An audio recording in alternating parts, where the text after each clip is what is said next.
The ceiling fan hummed above, stirring the warm summer air that clung to my skin like a second layer.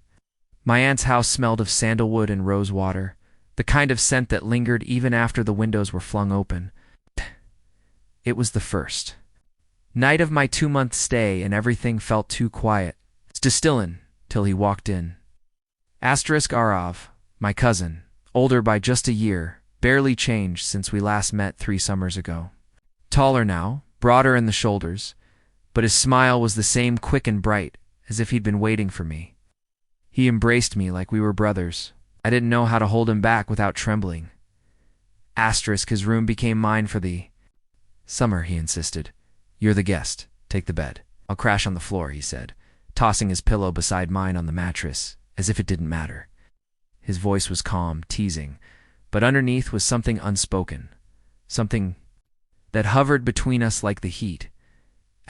We settled into a rhythm by the second week. Mornings were for mock exams and scribbled notes, evenings for lazy walks to the lake or watching old films on his laptop, curled beneath the same blanket. He would lie too close, but never touched. Sometimes he'd speak so softly it felt like his words weren't meant to be heard, only felt. I started noticing things. How his fingers lingered on my wrist when handing me a glass of water. How he brushed against me in narrow hallways when there was more than enough space. How he looked at me during silent parts of a movie, as if I were the scene. It was subtle, but it was constant. One night, we all stayed up late watching a film in the living room. His younger sister fell asleep first, then my aunt snoring quietly on the recliner. The TV flickered in the dark. Arv and I stayed on the floor, side by side, under one thin sheet. I told him I was tired and turned on my side, facing away, but I didn't close my eyes. I heard his breath shift, felt the slight pull of the sheet as he moved behind me. For a moment there was nothing, just the distant sound of a ceiling fan and the murmur of credits rolling on the screen. Then, gently, deliberately, I felt the back of his hand graze against mine. He paused. Then, the touch became more intentional, his fingers resting lightly on my knuckles. He didn't say a word, and neither did I. My breath caught in my throat, and I remained completely still.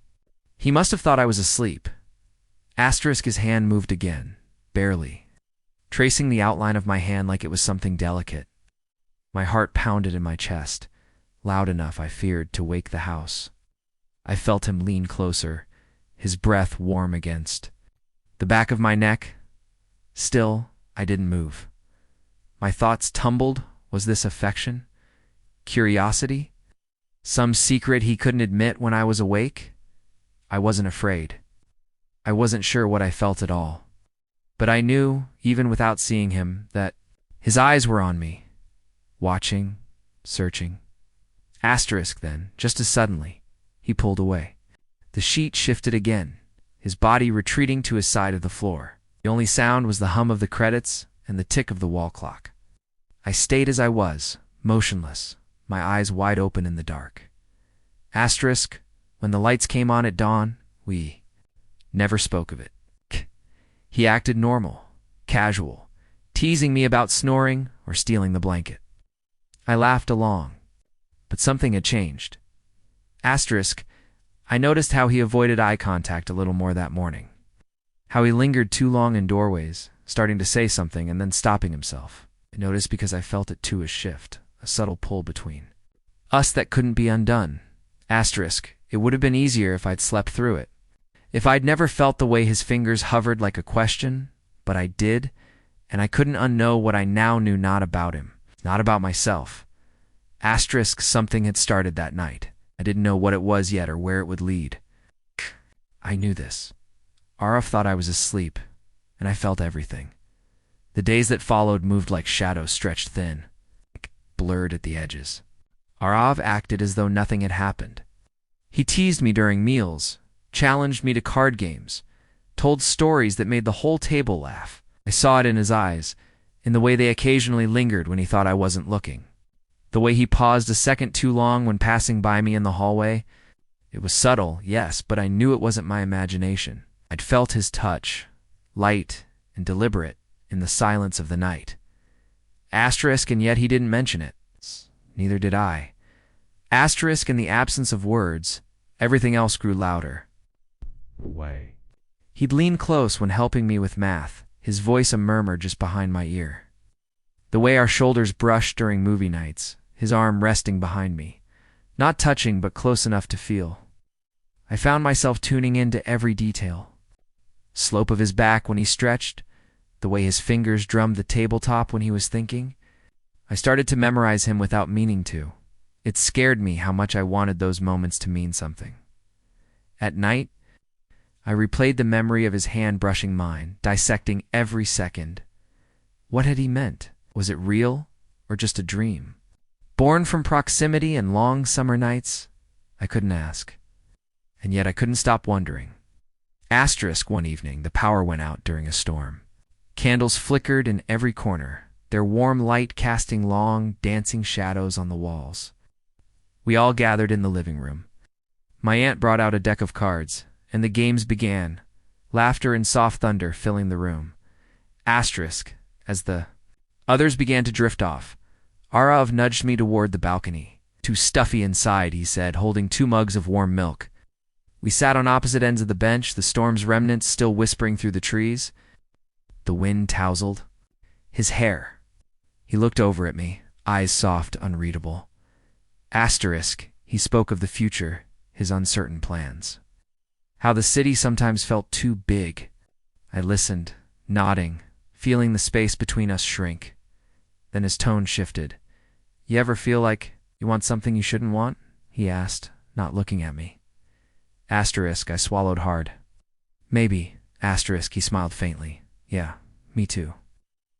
A second, I thought he might say more. But he didn't. Instead, he leaned back, arms behind his head, eyes on the stars.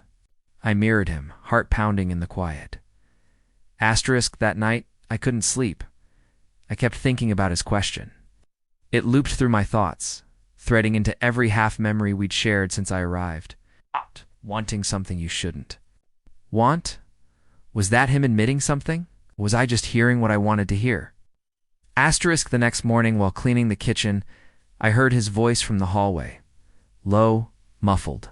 He was on the phone in the guest room. The door was cracked just slightly. Asterisk, I don't know why I listened. Maybe I expected to hear something ordinary. But what I heard instead made my stomach twist. He was laughing. No, seriously, he's so into me. Araf said, a smirk in his voice. It's kind of cute, I just give him that look and he melts. Asterisk, a pause. A softer chuckle. Asterisk? Yeah, no, it's harmless. Just playing around. He doesn't say anything, but I know. You can feel it. Asterisk, I stepped back without thinking. The sound of my heartbeat drowning out everything else. The floor felt like it shifted beneath me, like something essential had cracked open inside me and spilled out. Asterisk? I didn't confront him. Couldn't. When he emerged, phone in hand, flashing that same easy grin, I smiled back. It was easier that way to pretend I hadn't heard, that everything still made sense. But something inside me had changed. I started watching him differently, not with awe, not with longing, but with a strange hollow ache. I realized I had built something fragile between us, something I hoped might grow. But maybe, to him, it was only a game, a way to pass the time during a quiet summer. Asterisk still, I didn't leave. I couldn't. I told myself I needed closure. Clarity, something more than stolen glances and cryptic questions. Maybe he would explain. Maybe he would undo what he said. Or maybe I already knew the truth, and I was just waiting to feel it again, clearly. Undeniably so, I'd never doubt myself a second time. Asterisk. I started noticing the little lies between us more often. The way he'd compliment my shirt and then glance away too fast. The way he'd brush against me, still, as though by accident, though I now understood it was anything but. Arav was. Performing, carefully, deliberately. I was no longer the audience he believed was blind. Asterisk, even so, I didn't pull away. Kept pretending. Pretending I hadn't heard him that morning in the guest room. Pretending that I hadn't seen through. The soft glances and secretive touches. Part of me still clung to the boy who once held my wrist in the dark, who asked, "You ever want something you shouldn't want?" I told myself maybe that was the real version of him. Maybe what I heard on the phone was bravado, a lie told to someone else to hide a truth he couldn't admit aloud. Asterisk, but lies grow roots. They twist under the skin until you can't ignore the way they distort everything. Asterisk one evening, as the sun painted the sky with a smear of pink and orange, Arav joined me by the lake near the edge of the woods. It was our quiet place. We used to sit here with our legs in the water, flicking stones and trading jokes about nothing. But that day he was quiet. He sat next to me, closer than usual, knees brushing mine. Asterisk, for a long time neither of us spoke. I watched a dragonfly skip across the surface of the lake, its wings catching light, trembling. "I'm going to miss this," he said finally. "What? Summer?" Asterisk, he shook his head. "No, you." Asterisk, I turned to him slowly, unsure whether to believe. The sincerity in his voice, his expression was unreadable, his soft mouth set in a line too gentle to be mocking. "Asterisk, you don't have to," I said barely above a whisper. Asterisk, he looked at me then. Not with teasing or smugness, but with something that frightened me, more genuine uncertainty. As if for the first time, didn't know the role he was supposed to play. "Asterisk, I didn't mean to make things weird," he said, voice low. Back. "Then, that night, I thought you felt it too." Asterisk, I wanted to laugh, to ask him which version of himself I was supposed to believe. The one who touched me in the dark with reverence, or the one who mocked me to someone over the phone like it was a joke. Asterisk, I admitted. "I do. But I heard what you said on the phone." Asterisk, his eyes widened and he looked away. Shame blooming on his face like bruises. Asterisk, I didn't mean it like that, he said quickly. "I was just my friend. He jokes a lot, and I didn't know how to explain it." Asterisk, explain what? I asked. My voice wasn't angry, only tired. "That you're messing with me? That I'm just entertainment until summer ends?" Asterisk, no. He said, louder now. "It's not that. It's just God. I don't know what I'm doing." I didn't think you'd hear. I panicked. Asterisk, his confession wasn't satisfying. It wasn't romantic or redemptive. It was just messy, like everything between us. Asterisk, we sat there in silence again. The sun slipped lower, casting long shadows across the water. His hand inched toward mine, but this time I pulled away. Asterisk, I wanted something real, I said. If it was complicated, but I don't want to be someone's secret or their story. Asterisk, he looked like he might cry or scream, maybe just disappear, but he didn't do any of that, just nodded. "I'm sorry," he said, voice raw. I believed him, but sorry didn't change anything. Asterisk, that night, we didn't speak again. We slept in the same room, separated by only a few feet and an ocean of silence. I stared at the ceiling for hours, listening to his breathing. It sounded steady, calm. But I knew better. We were both awake, and this time we both felt everything.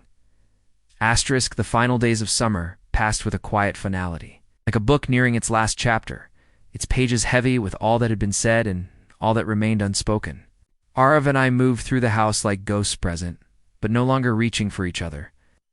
We shared the same spaces, the same silences, but the warmth between us had cooled into something distant. We were careful now, each of us avoiding.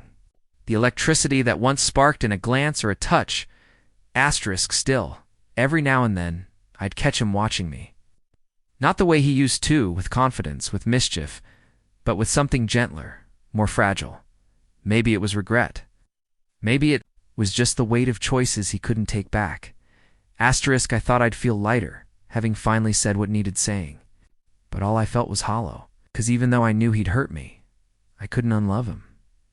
Not completely, yet asterisk. My departure loomed closer. My aunt began to mention the train ride, the packing. She asked if I'd had fun, if Arav had. "Been good company," smiled and said yes, even as something inside me ached at the thought of leaving without closure. Without knowing what exactly we'd been to each other in those long, hazy weeks. Asterisk on the last night, I sat alone on the balcony, the house dark behind me. The air was warm but restless, like the wind couldn't decide which direction to take.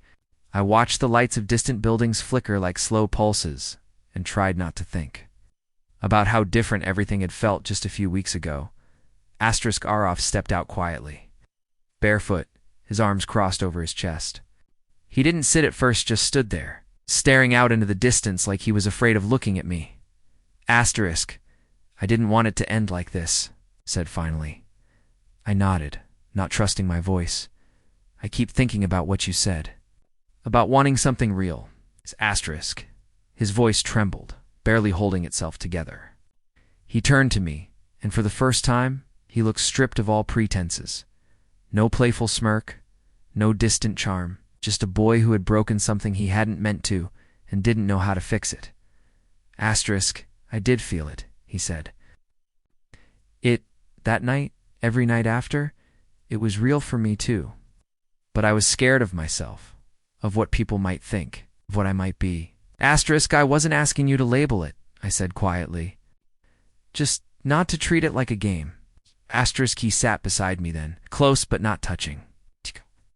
It was the most honest distance we'd ever shared. Asterisk, I know, he whispered, and I'm sorry. I wasn't brave enough.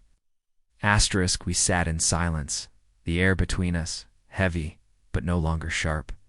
There was something mournful in that moment, just for what we'd lost, but for what we almost had. The kind of connection that flickers into existence only once, if you're lucky. And if you're not careful, it vanishes before you can. Name it. Asterisk, when you leave tomorrow, he said, will you still think of me? Asterisk, the question caught me off guard, but I didn't hesitate. Asterisk, yes, I said. I'll think of you more than I probably should. Asterisk, he smiled, small and sad. I guess that's fair. Asterisk, the next morning came quietly. No dramatic goodbye. Just a handshake from my uncle, a hug from my aunt, and Arav standing at the gate. With his hands in his pockets, as the cab pulled away, I looked back one last time. He was still there, watching. This time, I didn't look away. Asterisk, the road stretched ahead of me. Winding out of that town, that summer, that strange in-between where love and fear collided. I didn't know what waited for me next, but I knew I'd changed. I'd loved someone who didn't know how to love me back. Not yet. And I'd survived it. Asterisk Gurav had thought I was asleep that night when everything started, but I was wide awake.